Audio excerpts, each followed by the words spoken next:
দ্বিতীয় দফার ভোটের উত্তাপে এবার রণক্ষেত্রের চেহারা নিল খোদ মুখ্যমন্ত্রীর পাড়া কালীঘাট। কালীঘাট এলাকায় পৌঁছলে বিজেপি প্রার্থী শুভেন্দু অধিকারীকে লক্ষ্য করে চোর চোর স্লোগান দিতে শুরু করেন তৃণমূল কর্মী সমর্থকেরা।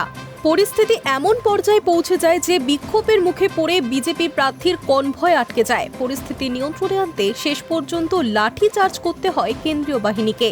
কালীঘাট রোড এবং হরিশ মুখার্জি রোডের সংযোগস্থলে শুভেন্দু অধিকারীর গাড়ি পৌঁছলে উত্তেজনা চরম আকার ধারণ করে। শুভেন্দু অধিকারীর অভিযোগ, তাকে লক্ষ্য করে বহিরাগতরা আক্রমণ চালাচ্ছে। পরিস্থিতি বেগতিক দেখে তিনি নিজেই ফোন করে অতিরিক্ত সিআরপিএফ বাহিনীকে ঘটনাস্থলে আসার অনুরোধ জানান।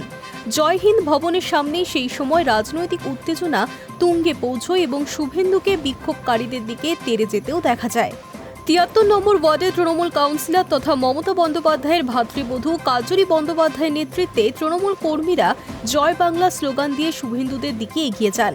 শুভেন্দুর অভিযোগ অস্বীকার করে কাজরি দাবি করেছেন যে বিজেপি প্রার্থী মিথ্যা কথা বলছেন এবং তিনি এলাকায় ঢুকে ভোটারদের প্রভাবিত করার চেষ্টা করছেন।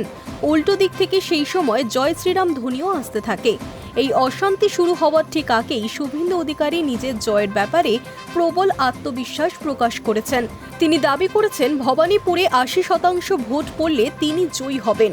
যদি ৯০% ভোট পড়ে তবে তিনি অনেক বড় ব্যবধানে জয় ছিনিয়ে আনবেন। তৃণমূল কর্মীদের বিক্ষোভের মধ্যেই ঘটনাস্থলে এসে পৌঁছয় বিশাল কেন্দ্রীয় বাহিনী। পরিস্থিতি সামাল দিতে এবং বিক্ষোভকারীদের ছত্রভঙ্গ করতে লাঠিচার্জ শুরু করে জওয়ানরা। ভবানীপুরের এই হাই ভোল্টেজ নির্বাচনে প্রার্থীরা যখন বুথে বুথে ঘুরে লড়াই চালাচ্ছেন, তখন রাজপথের এই সংঘাত শেষ দফার ভোট গ্রহণে বাড়তি উত্তেজনা যোগ করল। ৪ মে ফলাফলের দিনে স্পষ্ট হবে যে এই রাজনৈতিক উত্তাপের প্রভাব ইভিএমে ঠিক কতটা পড়ল। Hi news network.